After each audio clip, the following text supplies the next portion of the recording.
Hello, hello, hello. Welcome to another episode of the GSMC Wrestling Laureate podcast brought to you by the GSMC Sports Network. I'm your host, Eric Rodriguez, here every Monday through Friday, 8 p.m. Pacific time, 11 p.m. Eastern time, here to talk about everything professional wrestling from AEW, WWE, to Stardom, to Ring of Honor, to TNA.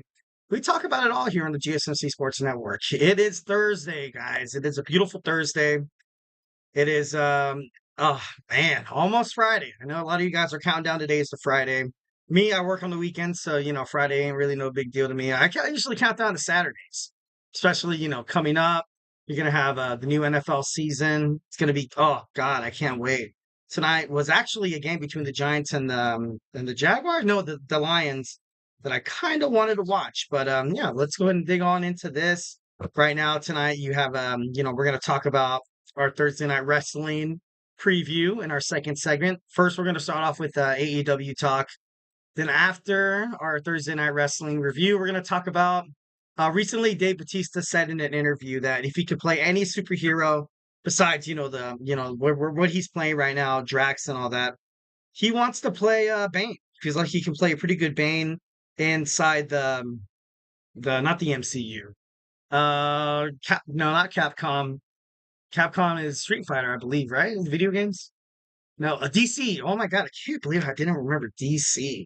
To being brutally honest, I kind of feel like DC is, it lacks in terms of, trying to establish continuity inside of superhero movies. But, we're going to talk about some wrestlers that were in superhero movies. And then in our fourth segment, we're going to jump on into some way, way, way, way, way too early WWE Bash at Berlin predictions, what I think is going to happen, some of the matches that are going to be on there. And we're just going to, tear it up. And the fifth and final segment on every Thursday, we have our Thursday Superstar Spotlight. This week, we have the Ace of Spades, Shayna Baszler. So, yeah, we have a pretty great show for you today on tap. But before we get started, I want to remind you guys to use the tips and donations link at the gsmcpodcast.net. Shoot me your comments, questions, and concerns. Tell me what you like, tell me what you don't like. We get a number of questions from viewers like you that come in during the show. So to ensure that your question gets read on air in front of millions of people, I urge you guys to use the gsmcpodcast.net link. Use the tips and donations, obviously. Anything is greatly appreciated. 1,010%. But mostly, I just want to hear what you guys have to say about, what we're talking about here in professional wrestling. Maybe name some of your favorite superhero movies. We'll dig on into that if it has a wrestler in it. Because if we go too off tangent, if we have too much fun, then of course, it's gonna run out of time. And I'm like, yeah, we got this GSM. We got to just talk about some good old fashioned wrestling. And remember, Superman Punch, that like and subscribe button to the show. Follow the show. Follow the GSMC Sports Network. Remember, at the GSMC Sports Network, we do love a lot of peace, love, and positivity, baby. 1,010%. Once again, the link is at the gsmcpodcast.net. All right, so here we go. We got AEW Dynamite.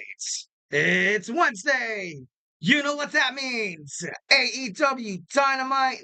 It's coming fresh. Salem, North Carolina. I guess there's a hurricane that's heading toward there, and I guess it enabled the conglomerations, Kyle O'Reilly and Mark Briscoe, to travel to the AEW event. Of course, you had the trios match, but we'll get into that. Of course, AEW Dynamite always starts off with Maxwell Jacob Friedman, the best wrestler in the world. I'm better than you, and you know it. So we saw an AEW American Championship Eliminator match between him and Kyle Fletcher. Don Callis sat ringside, and he was talking about how Kyle Fletcher should separate business and pleasure, basically saying, why do you have to stick your neck out for someone who left the Don Callis family and Will Ospreay? You saw Will Ospreay looking on, and then it was a pretty good match. It was a great match, to be honest. I think, Kyle Fletcher definitely deserves a shot at MJF's title in the future, but right now I think it's the Bastard Pack. I think he's the number one contender. So you saw in the middle of the match, you saw MJF disrespectively spit in the face of Kyle Fletcher. The biggest disrespect that you can do to a man to man, is just to spit a big I didn't want to say it, but a big loogie right in front of right in front of your eye, and then, dude, it got in his eye. You can tell the whole match. He was like, "Ah, I can't believe this is happening!" Like, it was, it made for great TV. I thought it was pretty funny. I thought it was kind of cool. Definitely got the blood boiling a little bit. We got an AEW chant. People were saying, obviously AEW is where the best wrestle, and we got the AEW, AEW, and then once again, Don Callis. I don't know why he's obsessed with this screwdriver, but he threw the screwdriver much like he did to Will Ospreay during the match, and Will Ospreay didn't want to use it against Swerve Strickland for the AEW World Heavyweight Championship. And much like Kyle Fletcher did, he did not want to use it against Maxwell Jacob Friedman. He kind of threw it to the side, just a distraction, just enough for Kyle Fletcher to be, to be brutalized. After that, you saw MJF attack Fletcher. Blood was, and he said to Will Ospreay, he said, this blood, Kyle Fletcher's blood, is on your hands, Ospreay.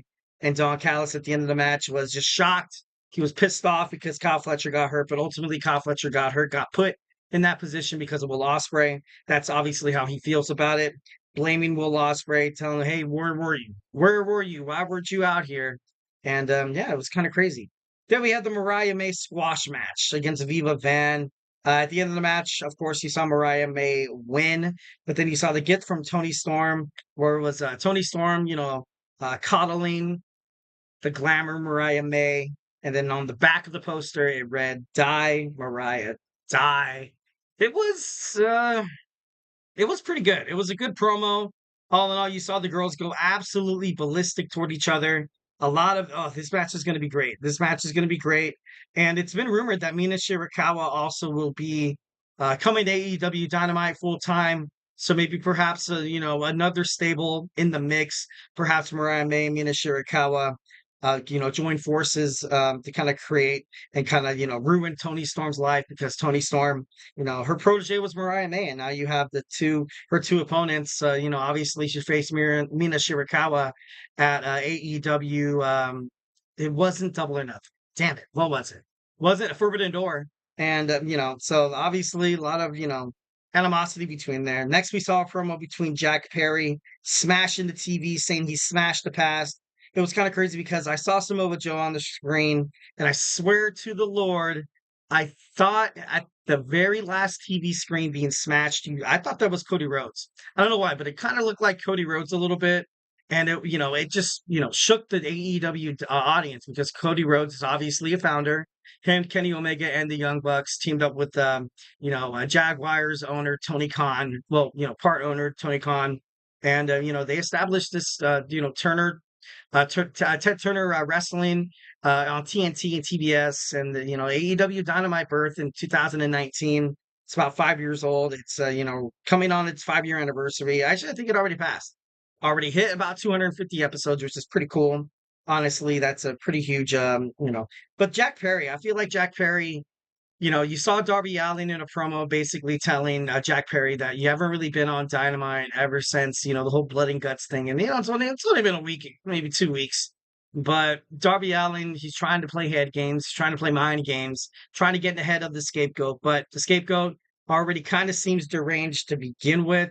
So, it's kind of crazy. And I guess I didn't really see this on my TV. I could have, passed it. But I think over on the East Coast, or on another television, kind of viewing or whatever, I think during the promo you randomly saw a Taco Bell commercial happen in the middle of it, and it, obviously it caused AEW, made them irate, that they were like, all right, like, you can't just. Well, the last time in sports you saw a Taco Bell commercial air in in an impromptu, fashion, is when Nikola Jokic was drafted by the Denver Nuggets. And he was drafted, obviously it's like, oh, the Denver Nuggets draft Nikola Jokic, Serbia, and then like all of a sudden it's like, come to get a chalupa, the Mexican pizza. Come get the styling box with your nacho fries and cinnamon twists, and wash it down with the Mountain Dew. Baja Blast. No, it's just, I don't know. It was just kind of funny. It was kind of crazy how that kind of all works out. But all in all, I don't think it ruined the promo too much. But at the same time, I was like, damn.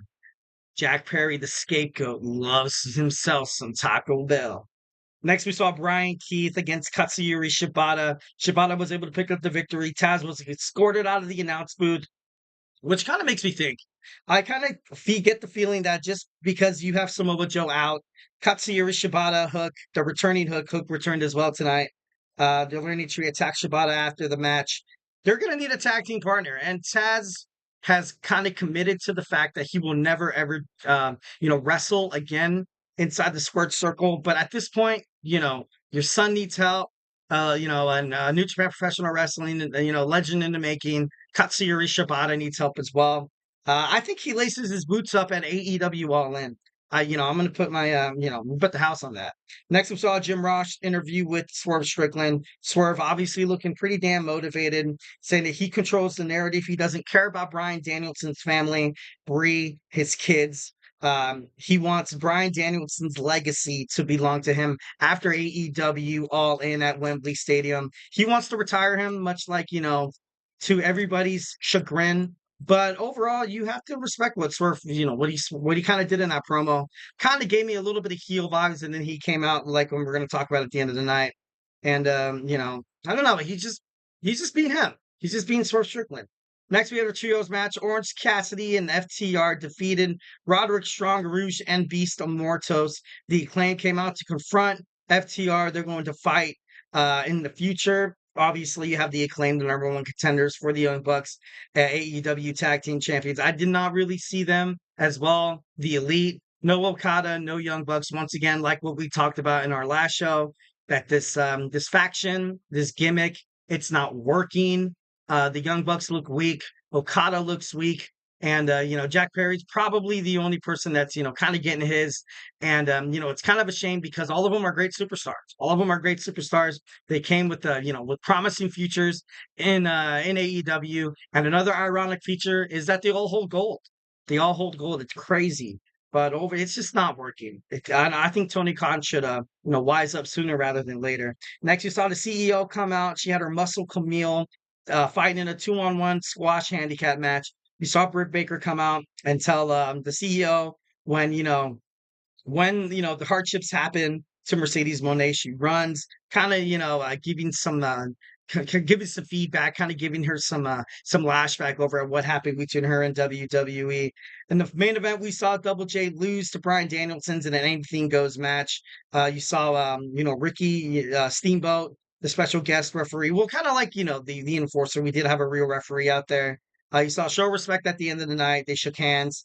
Obviously, Jeff Jarrett wants to get Bryan Danielson ready for AEW. The AEW World Heavyweight Championship match at AEW's All-In at Wembley Stadium against Swerve Strickland. And you saw Swerve Strickland come out basically saying that, hey, honestly, you had a warm-up match, and I want to show you that I can warm up as well. I'm going to take on Wheeler Yuta next week on Dynamite. So, a lot of cool stuff. It was a great AEW Dynamite. I feel like it's hitting on all cylinders. And I think I read somewhere that they, in their age 19 to like 41 demographic, they hit about 650,000 viewers, which is impressive, which is actually pretty damn great. All right, guys. Well, hey, do not go anywhere. We're going to jump on into my Thursday night wrestling preview. We're going to jump into the world of Ring of Honor and the ring of TNA Impact. So, hey, do not go anywhere. I feel like I'm losing my mind. Is everybody in the world blind? Please, Lord, give me a sign, a sign. I feel like I'm losing my mind. Is everybody in the world blind? Please, Lord, give me a sign, a sign. I wanna be the greatest. Everybody on the fake shit. I look around and feel like everybody is the fakest. I make this every day and I'm impatient, hoping one day I blow up from the basement. Statement, the top is so vacant. I don't hear shit that I think is amazing. Waiting for my day when I'm playing sold out shows for 1,000 faces. Hey, give me that crown, get in my way and to be put down. It ain't your place, all this my town. If I want that shit, then I'll get it right now. I'm losing it, the noose it fits. I'm losing shit, a stupid myth. You choose to live or choose to dip. You choose to fight or lose your grip and lose a gift. I feel like I'm losing my mind. Is everybody in the world blind? Please, Lord, give me a sign, a sign. I feel like I'm losing my mind.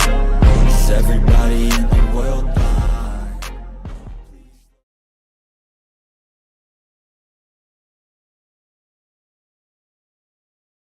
All right, all right, all right. We are back with the GSMC Wrestling Laureate podcast brought to you by the GSMC Sports Network. I'm your host, Eric Rodriguez, here every Monday through Friday, 11 p.m. Eastern Time to 8 p.m. Pacific Time, here to talk about everything in terms of professional wrestling. All the action inside, outside the ring, behind the curtain, superstar news, updates, injuries, contract statuses and stuff like statuses or statuses. I'm just kidding, though. I don't know if that's how you say it, but, I made me a believer.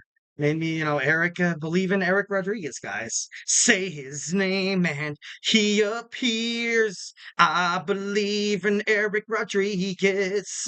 Obviously, Joe Henry, if you get that concept. If you don't, then it sucks for you.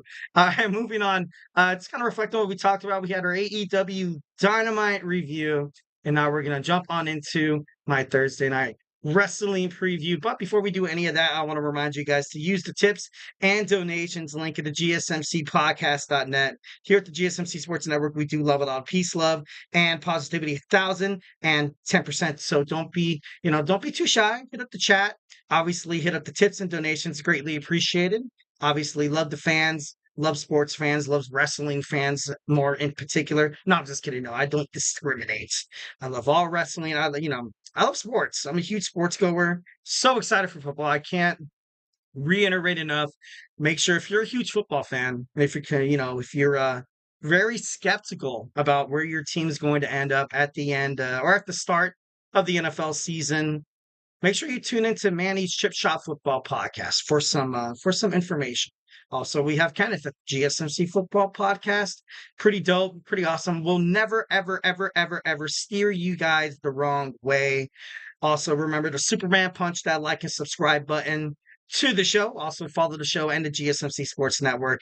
So yeah, don't be afraid to be a part of the conversation. Obviously, the show's a hell of a lot better with audience engagement. Once again, the link is at the gsmcpodcast.net.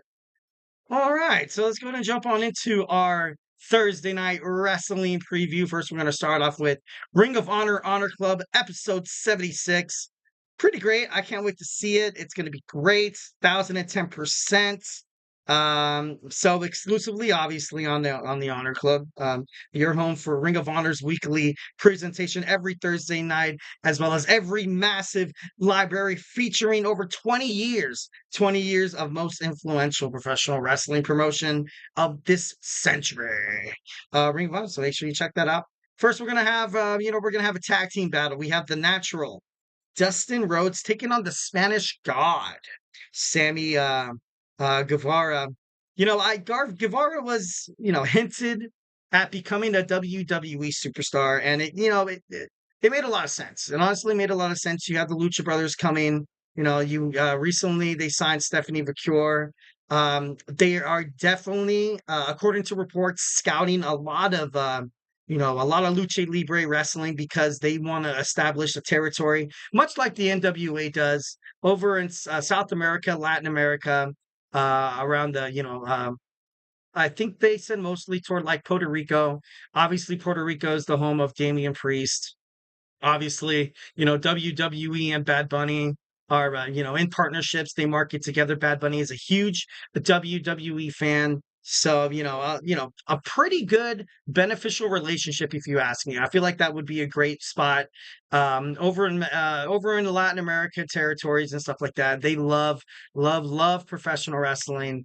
It's been, prominent in their culture for such a long time. From like, I want to say as soon as they, kind of became their own like kind of country a little bit. When he started seeing countries kind of form at the beginning of, I think it was the 18th century. Don't quote me on this. It could be older. I got to freshen up on my history.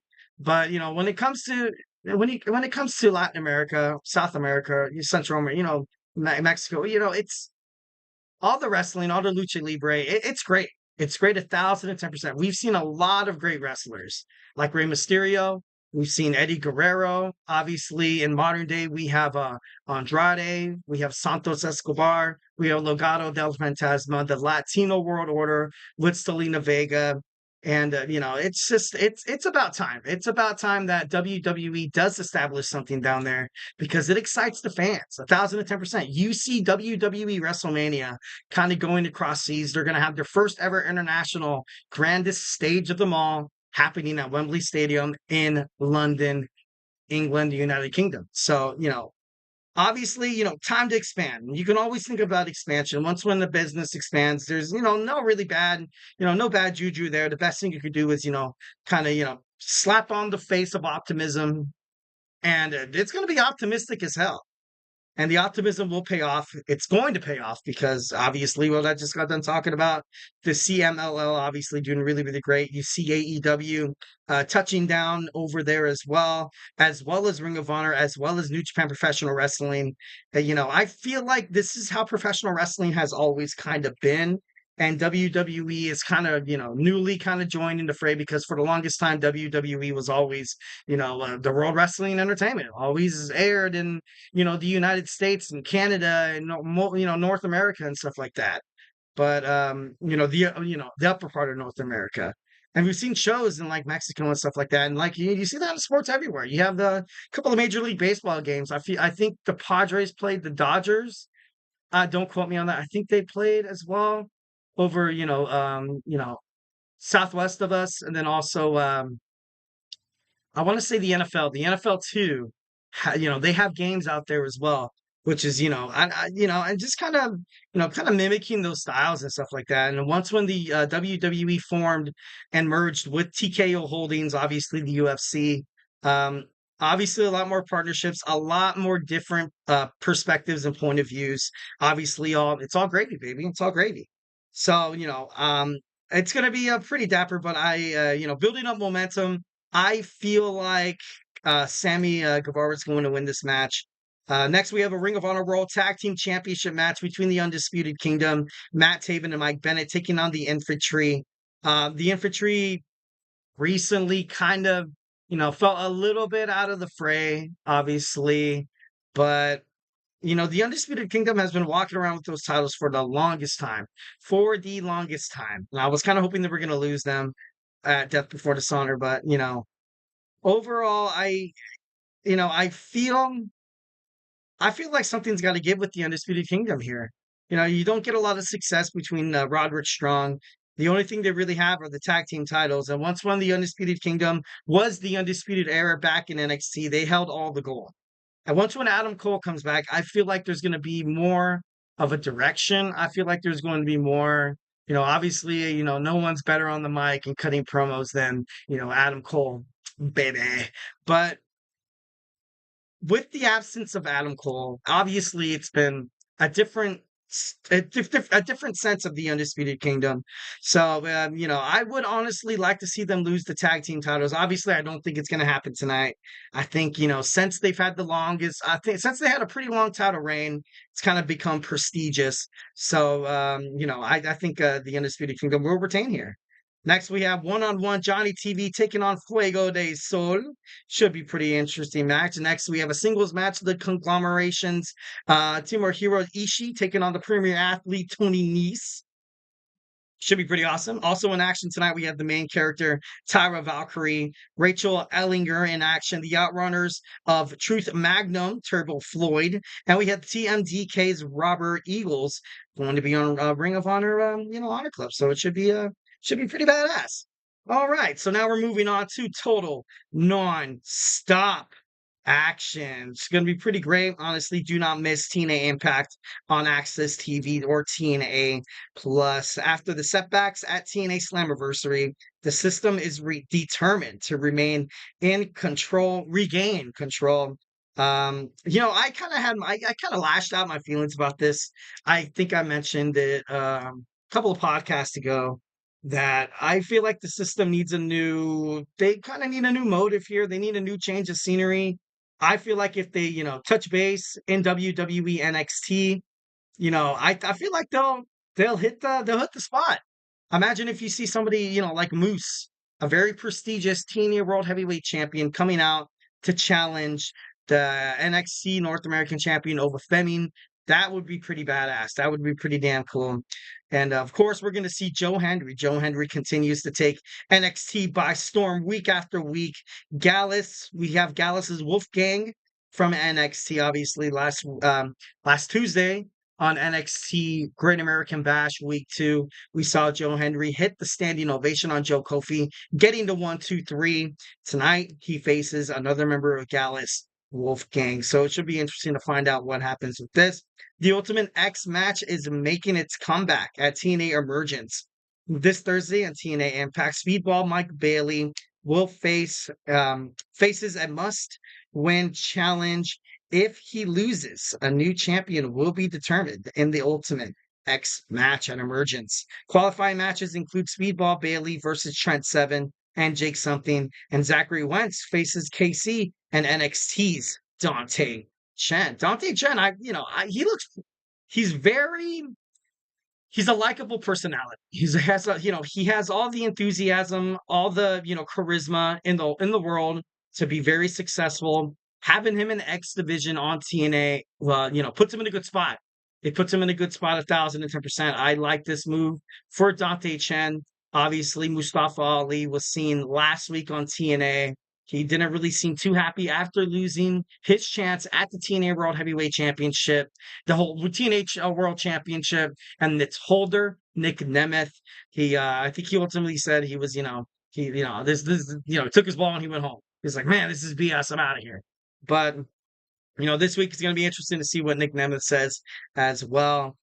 So next we have the heated feud between Kushida and Jonathan Gresham reaches a climax as they clash on TNA Impact. Should be pretty awesome. Jordynne Grace has another open challenge. She's created the more thrilling moments in TNA, in the TNA industry, in recent, modern times. You've never really seen, the likes of NXT superstars or WWE stars for that matter, kind of infiltrate inside the TNA Impact Zone.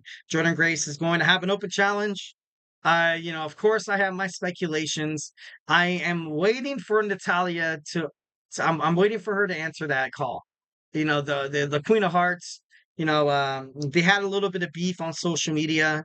I think like 6 months ago, 5 or 6 months ago, where she was calling her out, saying to finally open that forbidden door.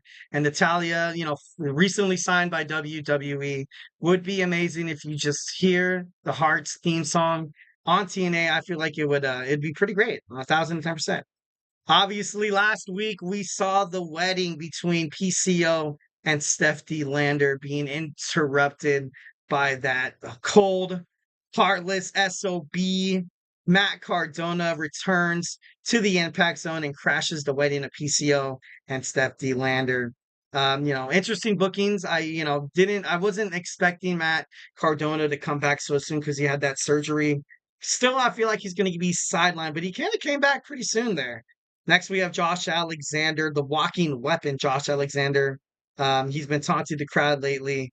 And, obviously upset with Joe Hendry, turned his back and low blow Joe, which was, a low blow that was heard all around the world. And it was terrible. It was absolutely terrible. It was an abomination. It was pretty bad because I wanted Joe Hendry to win that match, but it didn't happen. So, that was my Thursday night. Well, also, about the Rascals, Wesley, I still feel like that was a stupid move. I felt like, it was so beneficial for TNA and WWE to have a tag team together. And now, you have Wesley. Hopefully he shows up on TNA. That'd be pretty cool. I feel so bad for Zach Lee Wentz and, Trey Miguel. So, it's going to be an awesome TNA Impact. A lot of surprises, a lot of, cuts and turns. Should be pretty interesting. Can't wait to find out what happens next. So, yeah. All right, guys. So do not go anywhere. We're going to move on into our third segment. We're going to talk about wrestling. Wrestlers can be heroes. And when I say that, wrestlers can be in superhero movies. So we're going to dive on into that. So grab your favorite snack, grab your favorite beverage, and join me in about 25 seconds. Looking for your daily fix of sports talk without having to pay for it? GSMC Sports Network is available on YouTube. Just search GSMC Sports Network. Get your fix of daily sports talk shows on YouTube, absolutely free. NFL, college football, NBA, MLB, MMA, UFC, fantasy football, and so much more.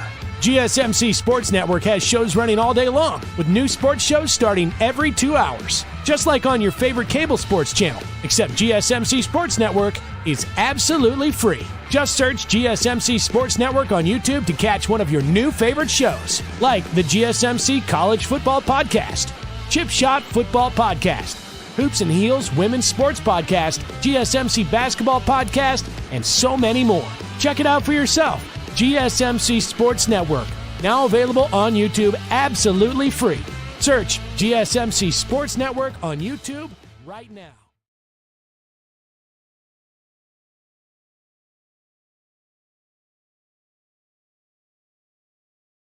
And we are back with the GSMC Wrestling Laureate podcast, brought to you by the GSMC Sports Network.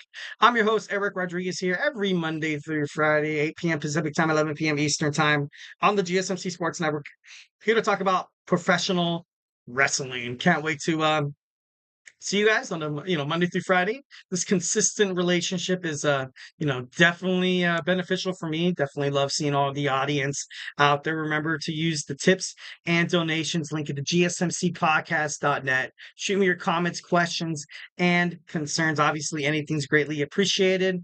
But yeah, just become part of the show. Be a part of the show. Be the show. Make your voice heard. Ooh, those are some powerful words. Help the show, the GSMC Sports Network.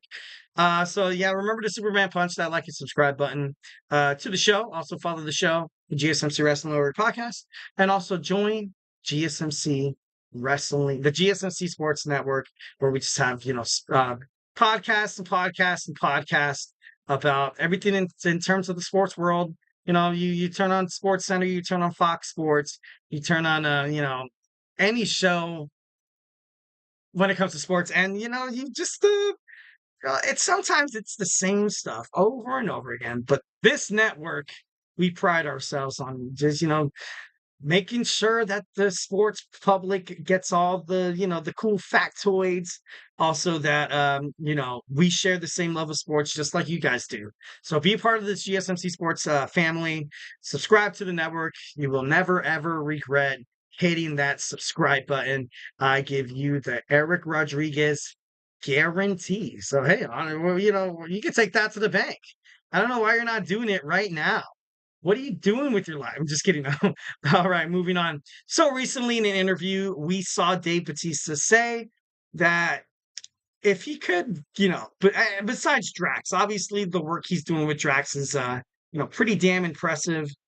Like if he wasn't doing that, if he had to choose a new superhero role, he wanted to be, Bane. He wanted to be Bane from the DC comics, the villain of Batman. So Dave Bautista, I feel like he would put that role pretty damn well. Honestly, 1,010% well. I like that role for him. I think 1,010% kind of would give people a new side of Dave Bautista, because people obviously see him as Drax. When you see him as Drax, you kind of see him as like this big lug, this strong guy who's kind of not really comprehensive mentally, to put it nicely. But I don't know, the fans love it. The fans love it 1,010%. So I think this would be a pretty great role for Dave Bautista, all in all. But kind of like what I want to talk about as well. Just want to hit on some, WWE wrestlers that have been in superhero movies. So first, we're going to talk about John Cena. John Cena from the Suicide Squad. His role as the Peacemaker is something that came in association to the television show. He had the opportunity, a 6-time world champion, and he's a pretty damn good character. I feel like you see John Cena in a lot of cinematic movies. I absolutely love him inside comedy movies and stuff like that. If you've ever watched, what's that movie that was, Blockers. Blockers was really good. I loved Blockers. I thought that was a great movie. Vacation Friends 1 and 2 was pretty bad, pretty awesome. What else have we seen? We've seen him in the Fast and Furious franchises. Obviously, we all love the Fast and the Furious franchises. What else was John Cena in? John Cena was in a lot. He was in the Marine, the first ever Marine, and then you saw Ted DiBiase, and then you saw The Miz, and it wasn't the same vibes. It wasn't the same vibes whatsoever. But John Cena is a star, 1,010%. He was also in Transformers. That's what it was. It's like he played a movie with, I think it was Mark Wahlberg. I think so. But all in all, it was kind of cool to kind of see him in a different role. Next, we have Randy Savage, who was in the Spider-Man movie, one of the most infamous examples of wrestlers being in superhero movies. Randy Savage's cameo in Spider-Man in the Spider-Man movie was pretty cool. And he was like, "You go nowhere. I got you for 3 minutes. 3 minutes, I think it was." But once when you're watching Spider-Man, obviously the Tobey Maguire Spider-Mans kind of took me some time to getting used to. I never really kind of got into the Andrew Garfield Spider-Mans, and then I watched the Tom Holland Spider-Mans. I watched the new, obviously, the whole cinematic universe with Robert Downey Jr. bringing in the new Spider-Man, during Civil War, not Avengers Civil War, Captain America Civil War. He brought this kid from Brooklyn, not Brooklyn, Queens, from Queens. I think he's from Queens. Tom Holland's Spider-Man. I just fell in love with him. I was like, dude, this is badass. This is so cool. And then I heard in the third Spider-Man, I think it was No Way Home. No Way Home. And then I heard that there was going to be cameos from Tobey Maguire's Spider-Man, also Andrew Garfield's. So I kind of thought to myself, I was like, all right. If I'm going to go out and I'm going to watch this movie, going to spend, money on the Thursday night showing, obviously the midnight showing and stuff like that. You pay for a good seat. It was jam-packed full. I had my cherry Slurpee, and it was cold as hell inside the theater. I don't know why my go-to snack for the movie theater is it was a cherry slushie, also some red vine licorice. Oh, I love myself some red vines. Twizzlers fans, I don't see what you see in Twizzlers. Twizzlers are absolutely awful. I gotta be honest. I'm just kidding. Not trying to, start any licorice, civil war here. But I don't know. It's kind of cool. Randy Savage, a huge mark inside the World Wrestling Federation, and then he would move to WCW. But overall, love the Macho Man Randy Savage. Triple H on Blade. Triple H was on Blade. I remember skipping through the television channels, and I got stuck on this movie with Wesley Snipes, and I wasn't really sure what it was. I wasn't really sure what kind of movie it was. I just, saw him in like this, duster with sunglasses, obviously looking like a total badass. At first I was like, dude, I saw like the guy chasing him. I saw the villain, and I was like, dude, was that Triple H? What the heck's going on right now? And after I saw that, I could not look away from the TV because I was like, dude, I want to see a pedigree right now. What's up? That'd be so cool. Right on Wesley Snipes, a vampire pedigree for the 1-2. One of these sucks his blood out of his. I'm just kidding. That's the unlikeliest of scenarios that would have happened. But all in all, I felt like that would have been pretty cool. So we had Triple H in the Blade role of the game. Is someone who opted to put all the forces in the wrestling business. Also, he led him to charge in the main roster creative that he's doing right now. Pretty damn good job. Next, we have Kevin Nash and the Punisher. Kevin Nash portrayed a villain inside the Punisher. Although it was no, it was no John Wick. It was no Magic Mike for that matter. Kevin Nash. I feel like Kevin Nash is a great actor. I feel like he can kind of do it all there. I feel like he can kind of do it all. Obviously, one of my favorite movies from Kevin Nash was actually not the Punisher. I remember watching the remake of The Longest Yard with Adam Sandler, Chris Rock, and you saw Stone Cold Steve Austin in that movie as well. We also saw Kevin Nash. We saw Denver Bronco, Hall of Famer Bill Romanowski. Just a lot of cameos. We saw Nelly. We saw Burt Reynolds. It was pretty cool. All in all, it was a great movie. I remember watching it in the movie theaters when it came out, and I was like, starstruck because I was like, dude, there's wrestlers inside this movie. Like, what the hell is going like? And back in that day, I think it was, it was right when, I was kind of taking a break from professional wrestling for a minute. And just kind of seeing superstars like Stone Cold Steve Austin on the big screen, and Kevin Nash is, it kind of makes you smile.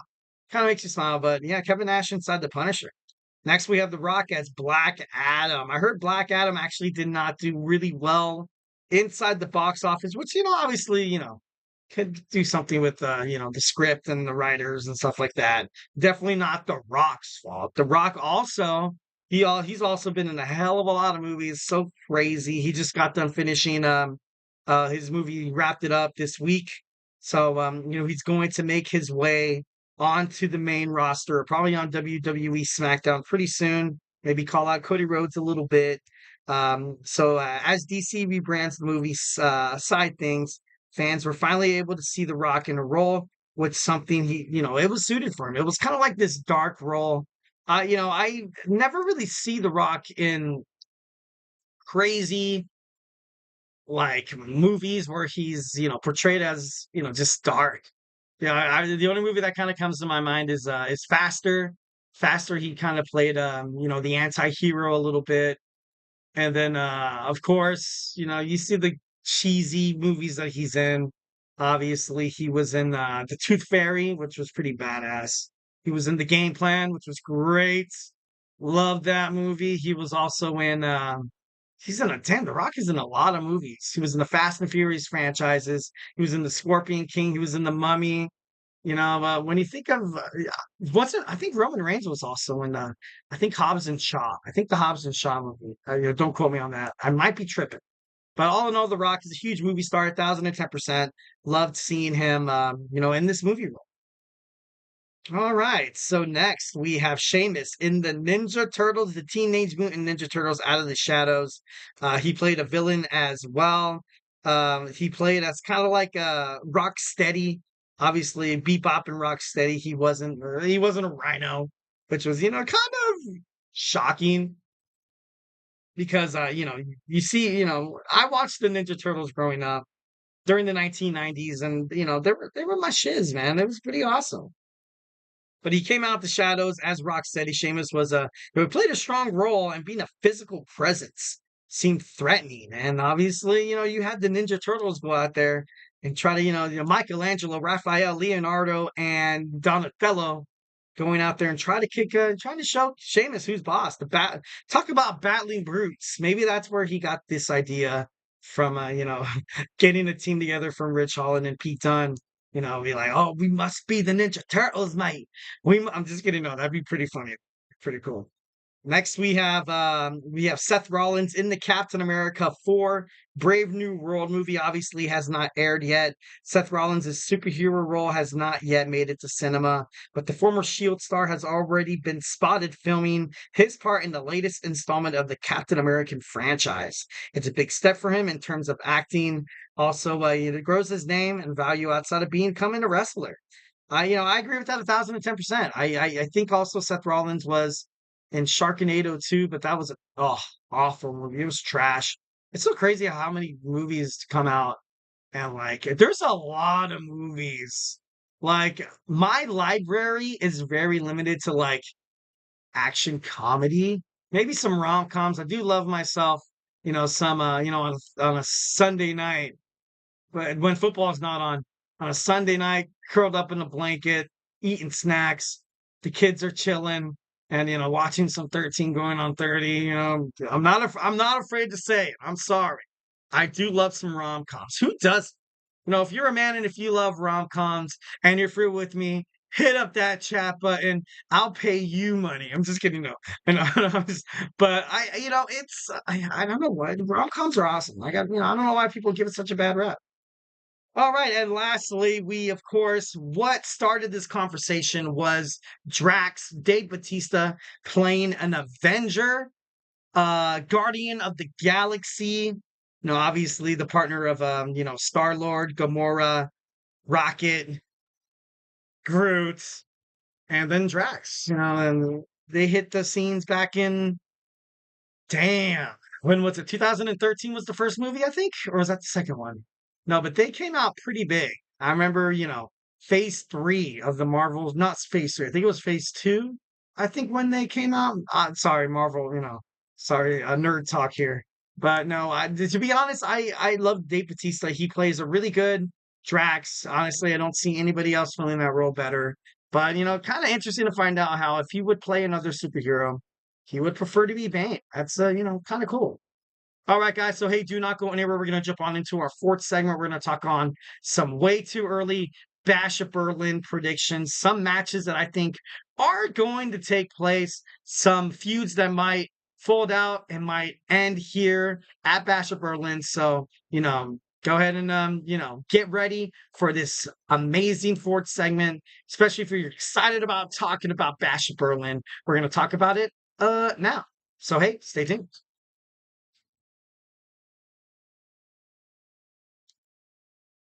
For the best and latest podcasts available anywhere, go to the podcast app on your cell phone and type in GSMC to access free content-rich podcasts on health and wellness, book reviews, sports, entertainment, relationships, social media, movies, technology, finance, and even weird news. Subscribe and download the GSMC Podcast Network's family of shows, available everywhere podcasts are found.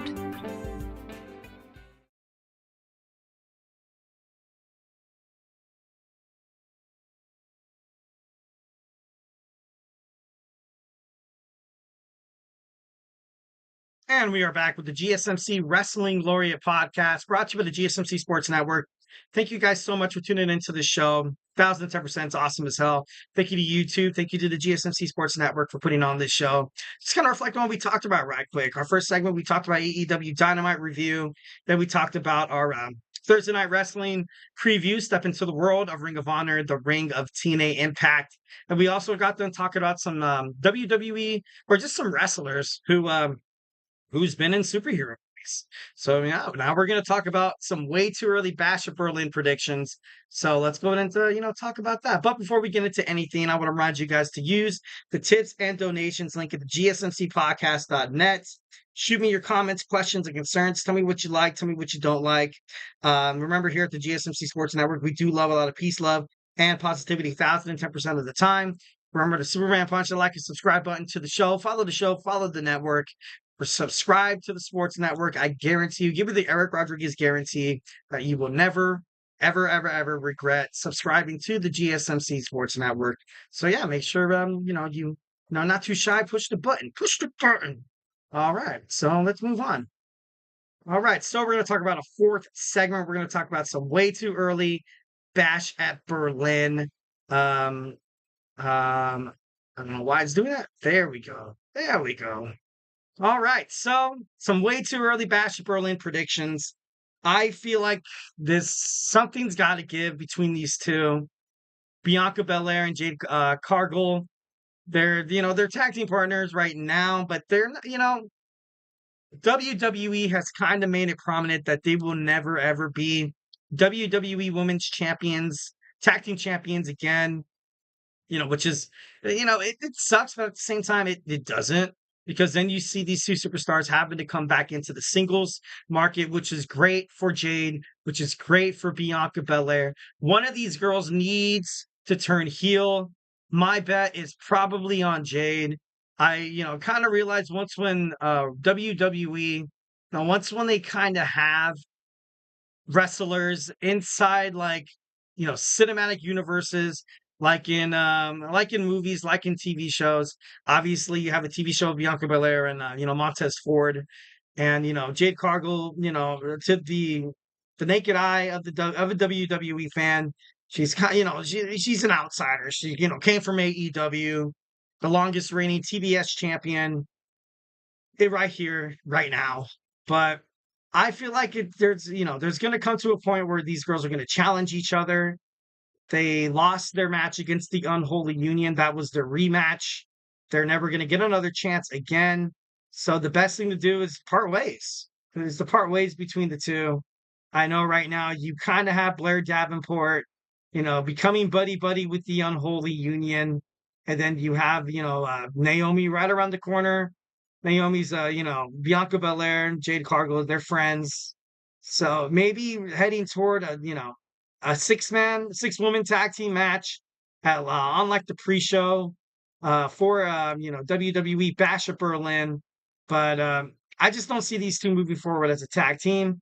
I want to see these two girls go at each other. But if they're not going to, you could probably see them teaming up with Naomi, taking on Blair Davenport, and the Unholy Union at Bash of Berlin. Coming right around the corner, to be honest. That's crazy how fast it's coming around the corner. All right, next we have Bronson Reed and Seth Rollins. That promo that Bronson Reed had where he took out Seth Rollins was pretty good. It was pretty awesome. Um, Damn, it's poor Seth. Bleeding internally, spitting out blood, getting the WWE Universe behind him. Bronson Reed also as well. He's been frustrated. He's been trying to get his hands on Sheamus. Not going to happen. Trying to get his hands on Pete Dunne. Guess what? Not going to happen. Because, just too much BS. Everybody wants to, get involved in each other's matches. And then, Bronson Reed snapped. He wants to make a name for himself. The man, the big bad Bronson Reed from Australia attacks Seth Rollins, gives him 4 or 5 splashes from the top rope. It was crazy, but at the same time, I thought it was great for Bronson Reed to finally, kind of step out of that, kind of step out of the dark a little bit. Usually, superstars who have been in Bronson Reed's position kind of just get pushed off to the side and never to be heard from once again unless he competes on WWE Speed. Ooh, awesome. That's cool. Or he goes back down to NXT, which isn't bad. But he belongs on the WWE main roster. He's a gifted superstar. And the way, you're going to see a match between him and Seth Rollins at Bash of Berlin. I can't wait to see it. Next, we have the World Tag Team Championships, JD McDonough and Finn Balor. They were, trying to take out Jey Uso. Jey Uso was a problem of the Judgment Day. And then, Sami Zayn also helping out his friend, Jey Uso. But, that wasn't, that's not good enough. Sami Zayn and Jey Uso will challenge JD McDonough and Finn Balor. Of course, they're going to have a build-up between, Monday Night Raw and stuff like that. But I overall think that, Judgment Day, I think they need to lose the titles. I feel like they do. I feel like Finn Balor, since the Judgment Day, the new Judgment Day, it lacks a leader. It lacks a leader. So, for a leader to be a leader, you need to have a singles, championship belt. So, in my opinion, I feel like, they need to lose this match at Bash of Berlin, which automatically gives a lot of the momentum heading toward Roman Reigns reuniting with Jey Uso, also Sami Zayn, for Survivor Series War Games, which is, should be pretty badass. It's going to be great. I can't wait for Survivor Series. I think, maybe we should do a segment about way too early Survivor Series predictions. Next, I have Zoe Stark and Shayna Baszler becoming the new WWE Women's Tag Team Champions. This newly formed faction between them and, Sonya Deville, they've been great. I feel like the way they've been pushing around the women's division and the way they've been feuding with Damage Control. But recently, you saw Dakota Kai suffer an injury, which is terrible timing. Terrible timing in a time right now where Damage Control is kind of becoming like, low-key a little babyface. You had her, you see her getting injured and it's not good. It's unfortunate timing. It's bad. Obviously, in terms of any professional sports, the NFL, baseball, basketball, whatever. You see somebody get injured and you're like, oh no, here we go. Like the Jacksonville Jaguars cooking and then Trevor Lawrence goes down. And then you had, the New York Jets promising season, Monday Night Football taking on the Buffalo Bills. He runs out the American flag, jaunts out with the flag. And then in the first series, he gets injured. Bam, torn Achilles, out for the whole season. See, things do happen. Unfortunate things do happen. Murphy's Law, it's prominent in some people's lives and it, kind of sucks. But, Shayna Baszler, Zoe Stark, they've been looking for just a spot on the main roster. Kind of like, with the whole DIY thing. I didn't like it how DIY lost the championships. But, I understand what WWE is trying to do with this Bloodline Civil War. Because if they become the tag team champions, then you have Jey Uso, also Sami Zayn as champions. They're going to have to fight each other at Survivor Series. Because you have SmackDown versus Raw. And then that, I feel like, is going to lead to the War Games match, which will lead to Roman Reigns teaming up with Sami Zayn, Jey Uso, probably Jimmy Uso. I don't really know who they would pick. because I feel like it'd be a great match between Gunther and Cody Rhodes. So I feel like they wouldn't want to mess that up. So, it'd be kind of interesting to find out who they pick as their partner or something. That'd be pretty cool. So I feel like heading toward Bash at Berlin, we're gonna see a match between Zoe Stark and Shayna Baszler against the Unholy Union.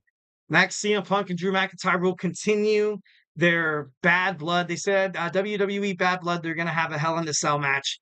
But I think this match is way too good and it's way too marketable not to have it at Bash at Berlin. So, I feel like it's gonna happen.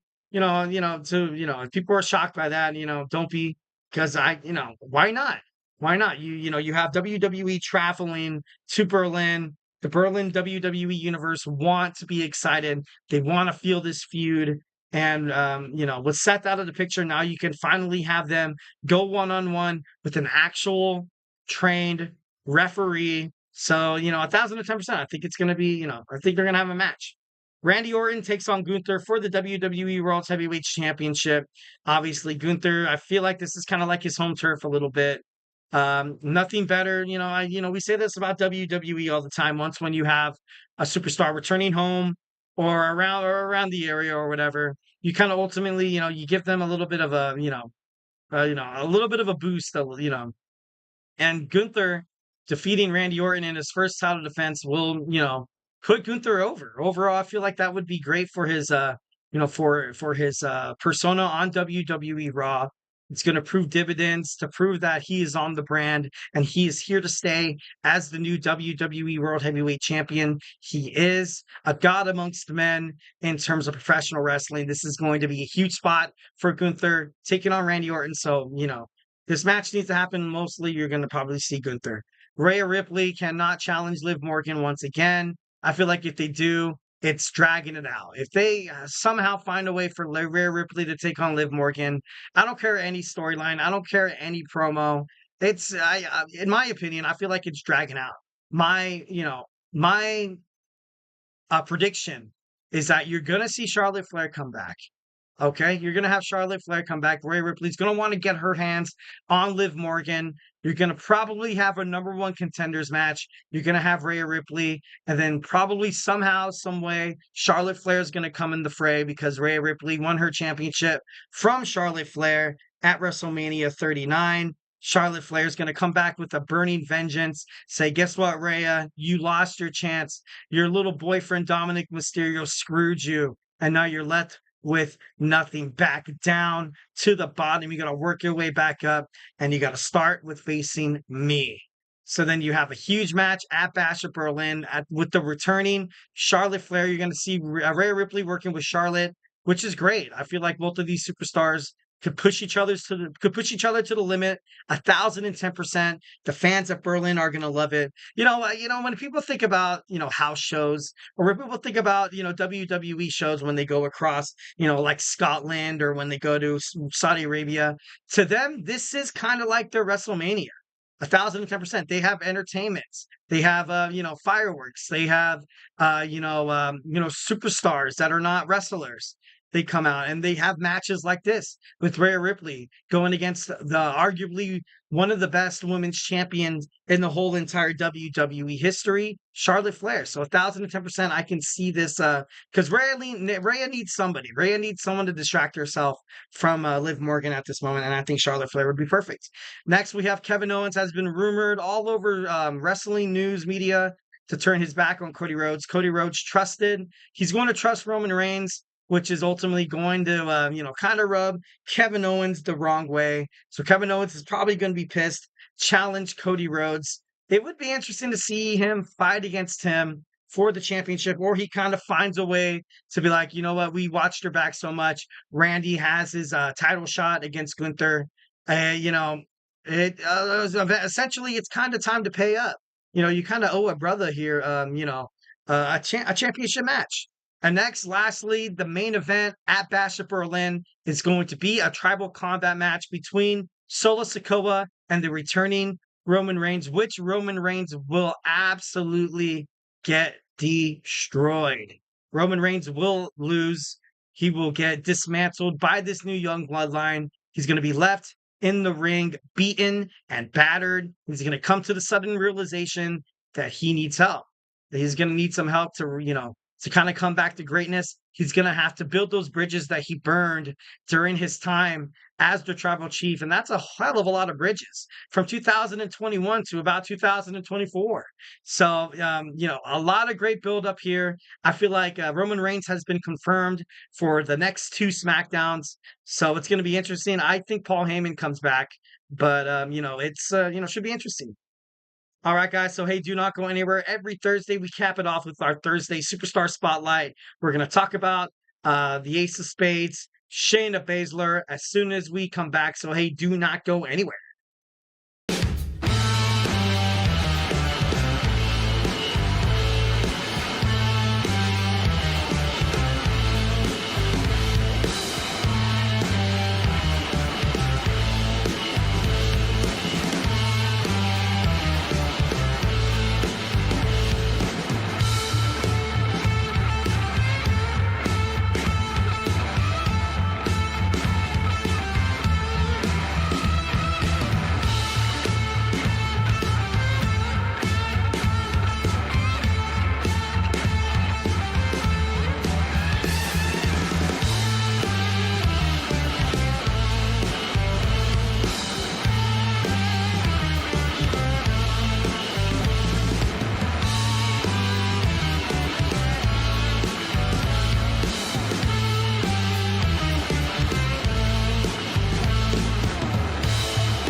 All right, and welcome to the GSMC Wrestling Laureate podcast, brought to you by the GSMC Sports Network. I'm your host, Eric Rodriguez, here every Monday through Friday, 8 p.m. Pacific Time, 11 p.m. Eastern Time. Here to talk about all the things we love about professional wrestling, all the action inside, outside of the ring, all the drama behind the curtain, also some superstars, their injury statuses, their contract expirations, and all that good stuff. Just kind of reiterate what we talked about right quick. We talked about AEW Dynamite, we reviewed that. We talked about my Thursday night wrestling preview, stepping into the world of Ring of Honor and the Ring of TNA Wrestling. Then we talked about some wrestlers who have been on superhero movies, so make sure you check that out. It's pretty cool. And then we also talked about my way too early Bash at Berlin predicted matches and feuds and stuff like that and storylines.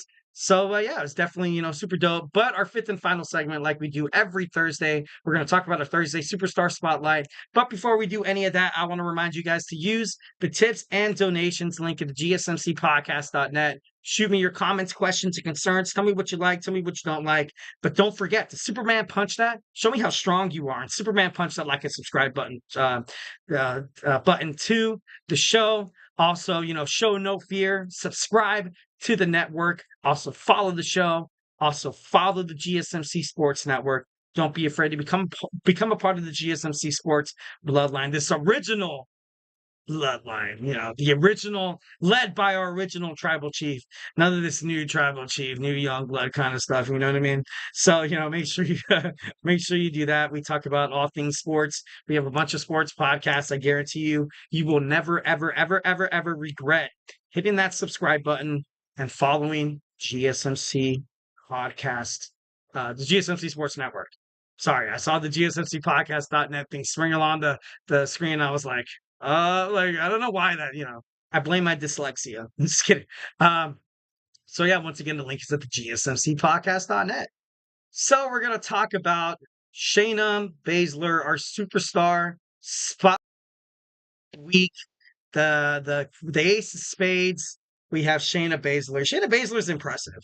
She's always been, but WWE just, from the get-go, she should have been somebody who came onto the scene kind of like a Charlotte Flair, but she kind of came onto the scene instead, kind of like, I don't want to like a one-hit wonder, kind of like a one-hit wonder. So, it's kind of crazy. Shayna Andrea Baszler was born today, 1980. I know a lot of people were like, today, Eric, what are you talking about? That's crazy. She's 44 years old. and she looks amazing. That's crazy. She's in such amazing shape. She's insane. She's an American professional wrestler and a former kickboxer and a master in mixed martial arts. She's currently signed to the WWE. She performs on the Raw brand, obviously. She has a two-time longest combined reigning NXT Women Championship champion. She is a former record-tying three-time WWE Women's Tag Team Championship, and she's from Sioux Falls, South Dakota. United States, obviously, USA. I don't know why I looked at South Dakota like it wasn't a state in the United States. It's so crazy when, I blame living in California. When you live in California, you have the mountains about 2 hours away. You have the beaches like 2 hours away. You also have amusement parks like Disneyland, Knott's Berry Farm, Six Flags, 2 hours away. And I'm not trying to brag.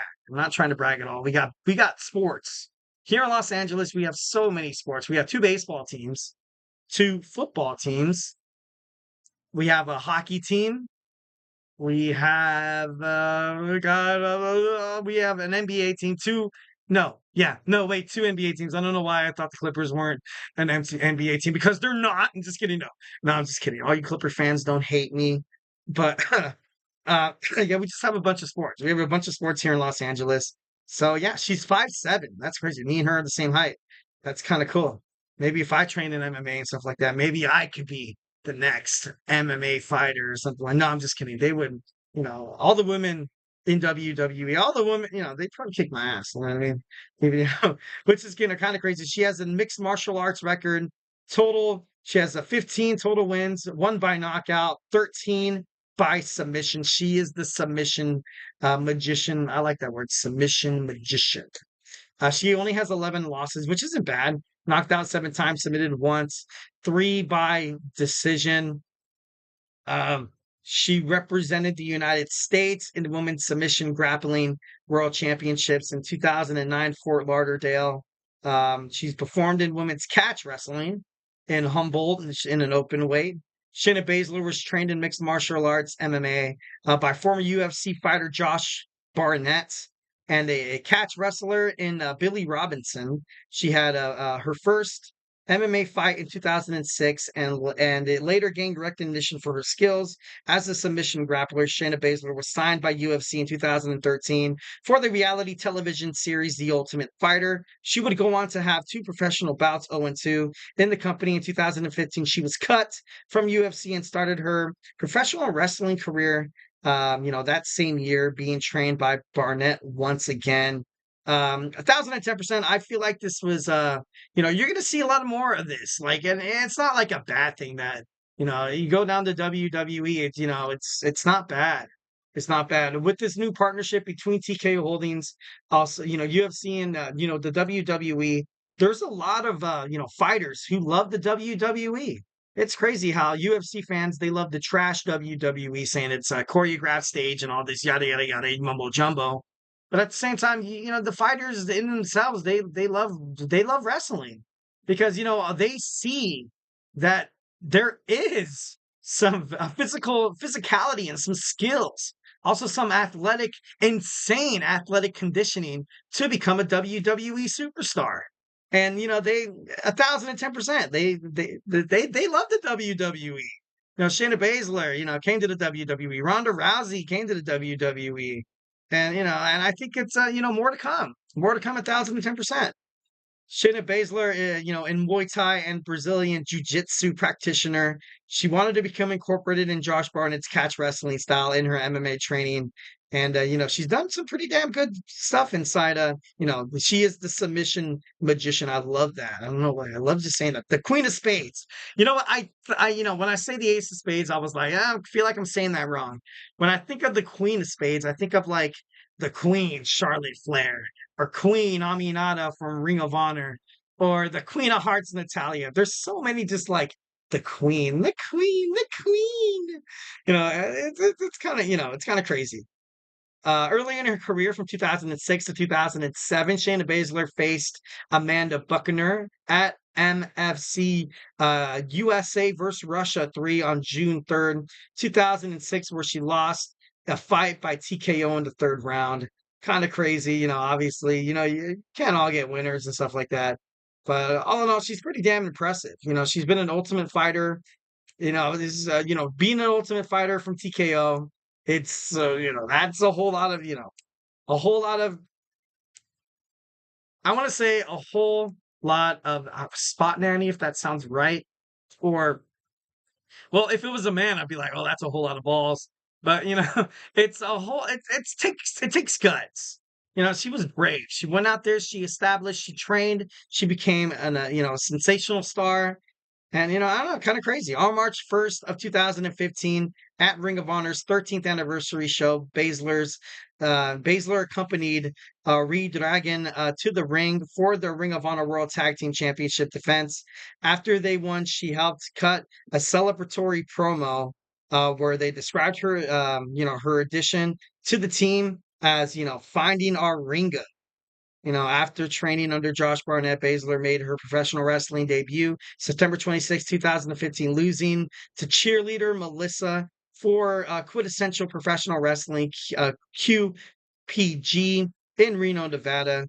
That's how it kind of all started for her. You know what I mean? She also performed she was also in Stardom. She also fought in the World Wonder Ring Stardom during the American Tour in Covina, California. First teaming up with Brittany Wonder at Dentura in a loss at Odieda Tai, Act Yasukawa, Chris Wolf, Koyoki Komura, and an unsuccessfully challenging cheerleader Melissa for the GPRW Lady Luck Championship 2 days later. Definitely prominent. She signed with the WWE in NXT in 2017, August 28th. Of 2017, she entered the Mae Young Classic tournament promoted by WWE, defeating Zeta in the first round. The following week, Baszler defeated Mia Yim, Candice LeRae, and Mercedes Martinez en route to the final. On September 12th, Baszler was defeated in a final tournament by Kairi Sane. That's, and just kind of seeing both of those superstars and how it all kind of, how it kind of all is with Kairi Sane and Shayna Baszler. Talent that could definitely be, prominent more on the main roster. 1,010%. She also teamed up with Nia Jax. She also teamed up with Ronda Rousey, and then they feuded each other. Ronda Rousey lost to Shayna Baszler in I think it was an underground match. I'm not too sure. And then Shayna Baszler tapped out Ronda Rousey. Ronda Rousey kind of gave her a hug. I feel like that was Ronda's way of being like, you know what? I can't handle this anymore. I can't handle the way WWE creative team is, handling the women's division. I gotta go. I gotta go. So Shayna Baszler, I think 1,010% that she's a star, definitely a star. You know, from South Dakota. Not a lot of people would be like, "Oh, I'm from South Dakota," but she represented pretty damn well, to be honest. If there was a women's wrestler who was as successful, as physical, as dominant as Shayna Baszler coming out of South Dakota, I'm glad it's her. She has she has German ancestry from her father's side. Baszler attended Mid-America Nazarene University in Oath, Kansas, where she majored in religious studies. She is a member of the LGBTQ plus community. She was a key speaker in a movement to create South Dakota Athletic Commission in combat sports. So, this girl, she's a visionary.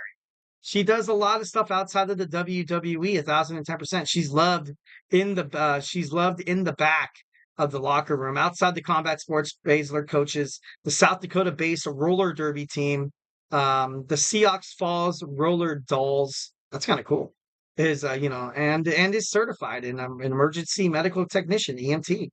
Damn, talk about a girl who has it all. That's pretty badass.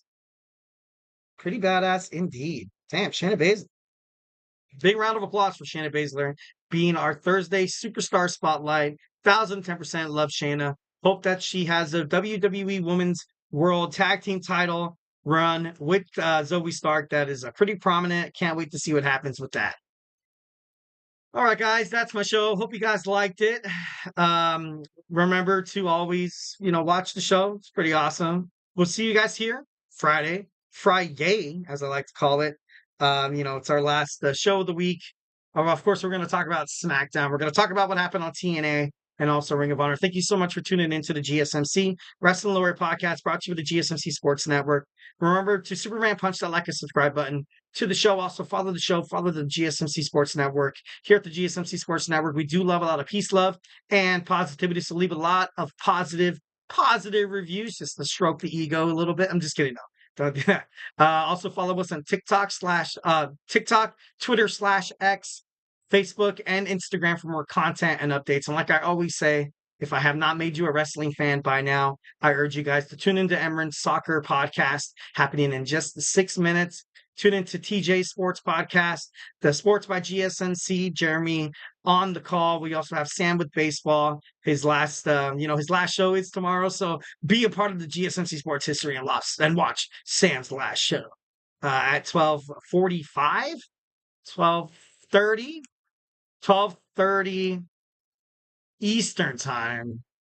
Not Eastern time, Pacific time, because, I don't know why, but it seems like most of the other podcasters are on the East Coast and I'm on the West Coast. So a lot of times I'm like, oh God, wait, 3 hours. We have Nelson on basketball. We have, like I said, football's right around the corner. We have the GSMC football podcast with Kenneth.